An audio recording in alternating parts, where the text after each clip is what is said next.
তাই তো এখানকার যে মেম্বার সে মুক্ত হস্তে 50 টাকা দান দক্ষিণা করেছে। তাই তো আমাদের কাছে দেওয়ার মতন কিছুই নেই। তাই মা মনসার কাছে কামনা করবো, ওগো মা, আজ যে আশা নিয়ে ভক্ত দান করেছে তার মনের আশা যেন পূরণ করো মা। জয় মা মনসা দেবী জয়। এই তো ওই তো সারথি ডাকতে দেখি। অনিরুদ্ধ, উষা, অনিরুদ্ধ, উষা, তার হলো এই কার কণ্ঠস্বর কর্ণে ছুটে আসছে মন। কিছুক্ষণ বিশ্রাম করিলাম নিজের কুটির প্রাঙ্গণে, হেনকালে উষা বলে কে ডাকিল মোরে। দেখিব কক্ষের বাহিরে গিয়ে এসেছে কে দ্বারের বাহিরে। নারায়ণ নারায়ণ একে নারদ ঋষি, হ্যাঁ তব চরণে আপনাদের শতকোটি প্রণাম। আসিত ও গোপনলাল, আপনি অসময় আমাদের কুটির প্রাঙ্গণে তোমাদের কুটির প্রাঙ্গণে কেন এসে বলছে জানো? আসন আসন গ্রহণ করুন। নিশ্চয়ই আসলে গ্রহণ করবো উষা। তোমাদের কুটিরে কেন শুনিস কেন? কেন? তোমাদের পুনরায় ছুটে যেতে হবে অমরাবরী মাঝে। অমরাপুরের মাঝে? হ্যাঁ কিন্তু নারদা, এই সবে মাত্র ফিরলাম সেই দেবসভা থেকে নৃত্য গীত করে। আবার কেন সেই সভাতে আমাদের যেতে হবে? কেন? পুনরায় সেই সমান মধ্যে তোমাদের করতে হবে নৃত্য গীত। এ কি বলছি নারদা? সেই সবার মাঝে 15 বার করতে হবে নৃত্য গীত? হ্যাঁ কিন্তু এই ক্লান্ত শরীরে আমরা কি করে নৃত্য গীত করবো? জানি না উষা, জানি না। আমরা যে পারবো না। এই যে দেবতাদের আদেশ, দেবতাদের আদেশের কঠোর কঠোর আদেশ, যখন তারা আদেশ করে আমরা তো নিমিত্ত মাত্র। আমরা আমরা হচ্ছি দেবতাদের দাস। যখন যে পথে চলতে পারে সে পথেই আমাদের চলতে হয়। তোমাদের ছুটে যেতে হবে উষা। উষা, এতক্ষণ দ্বারের মাঝে কার সাথে তুমি কথা বলছো গো? তুমি দেখো, সে নারদ ঋষি আমাদের গৃহে এসেছেন। তারপর তুমি চলে প্রণাম আসে করো। এই অসময়ে আমাদের কুটির প্রাঙ্গণে ইহার কারণ জানতে পারি তোমাদের গভীর প্রাঙ্গণে এসে উপস্থিত হয়েছে তোমাদেরকে পুনরায় ছুটে যেতে হবে অমরাবরী মাঝে। অমরাপুরের মাঝে নৃত্যদের নৃত্যের আয়োজন করেছে, আবার তোমাদের করতে হবে নৃত্য গীত।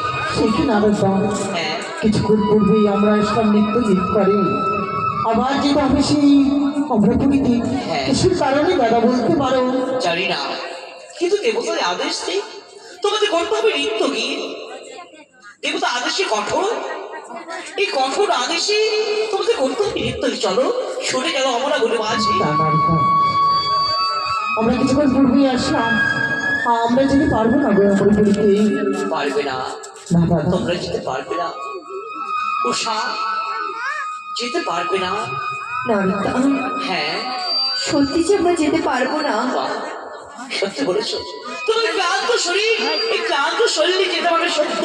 আমি অনেকবার বলেছি, বলেছি তো কঠোর পরিশ্রম করেছি ক্লান্ত শরীর নিয়ে আসতে, কিন্তু তোমরা যে না যাও শুনে অমরাবরী মাঝে ইন্দ্রদেব যে তোমাদের করবি অভিশাপ।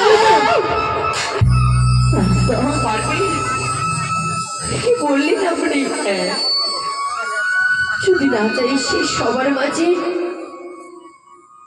দেবরাজ আমাদের অভিশাপ করবে। হ্যাঁ না না না, এ আমার বিশ্বাস হয় না।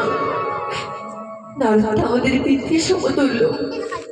জানি, তিনি তিনি আমাদের এভাবে অভিশাপ করতে পারেন না। সত্য বলেছো উষা। তবে ছুটে চলো, ছুটে চলো নৃত্য, ছুটে চলো উষা। কৃষ্ণারিতা, আমরা অপেক্ষা করছি। আমি তোমাকে কথা দিলাম আমরা যাবো সেই অমরাপুরীতে। ঠিক কিছুক্ষণ তোমার রথ নিয়ে দাঁড়াও, আমরা এখনই আসছি। এ কি করলে তুমি? হ্যাঁ উষা, তুমি নারদাকে কথা দিয়ে দিলে আমরা যাবো, উষা কিন্তু তুমি বলতে পারো নতুন করে না তো নাচছে বা কোনো গানের তাল, না তো নাচছে কোনো নাচের তাল, সে সবার মাঝে কি আমি কি করবো? ওগো উষা, আর যদি সেই সবার মাঝে আমরা না যাই, সে আমাদেরকে অভিশাপ করবে। উষা, ঠিক আছে, সে অভিশাপ নিয়ে আমরা আমরা বেঁচে থাকতে পারবো বলো? না না না, সবি সাহেবের কথা তুমি বলো না। কিন্তু তুমি জানো চারিদিকে যেন শুধু দেখি অমঙ্গলের ছায়া। অমঙ্গল? এই অমঙ্গলের ছায়া দেখে আমি কি করে যাবো তুমি বলো? নাও শোনা, আমার কথা বলো না। রয়েছি আমাদের মাথা ভরে গৌরী, সে সর্বদাই আমাদের পাশে রয়েছে। তুমি মিছি মিছি তুমি কোনো চিন্তা ভাবনি করো না। চলো উষা, চলো আমরা যাই। ও বলিও গো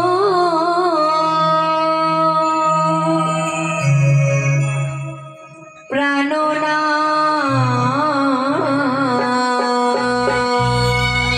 উষা, ওই আজি কি অমঙ্গ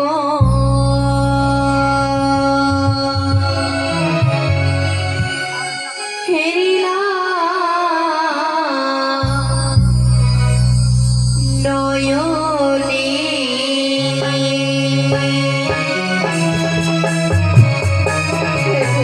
কিছু ভুল করো না উষা।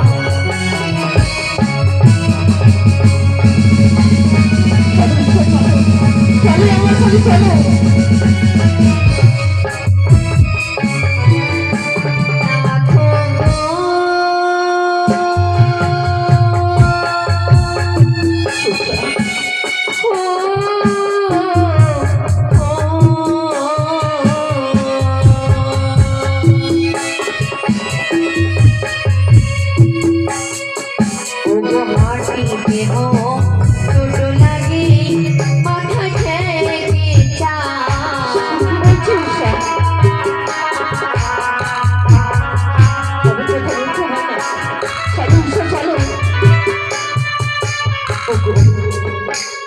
হাড়িতে ভদ্র লাগে মাথায় ঢেকে মোর চাল, আর বাবাকে সর্ব দেখে আমি রানীতে শিকার। তো অমঙ্গলের ছায়া দেখে আমি কি করে যাবো? উষা গো, তুমি কি ভুলে গেছো আমাদের অতীতের পরিচয়? তুমি কি ভুলে যাও বারবার সে আমাদের অতীতের পরিচয়? ভাব থেকে কন্যা তুমি, আমি উষা রানী, কান্দনের পুত্র আমি, শ্রীকৃষ্ণের নাতি। কি বলছো তুমি? হ্যাঁ উষা, হ্যাঁ স্বয়ং শ্রীকৃষ্ণ হয় তোমার দাদু? হ্যাঁ উষা। তবে বেশ, স্বয়ং স্বয়ং শ্রীকৃষ্ণ যখন আমাদের সঙ্গে রয়েছে হ্যাঁ উষা, আমাদের কোনো ভয় নেই। সত্যি বলেছ। আমরা যাবো সে সভাতে নৃত্যগীত করতে। বেশ, চলো। আরে চলো চলো সবাই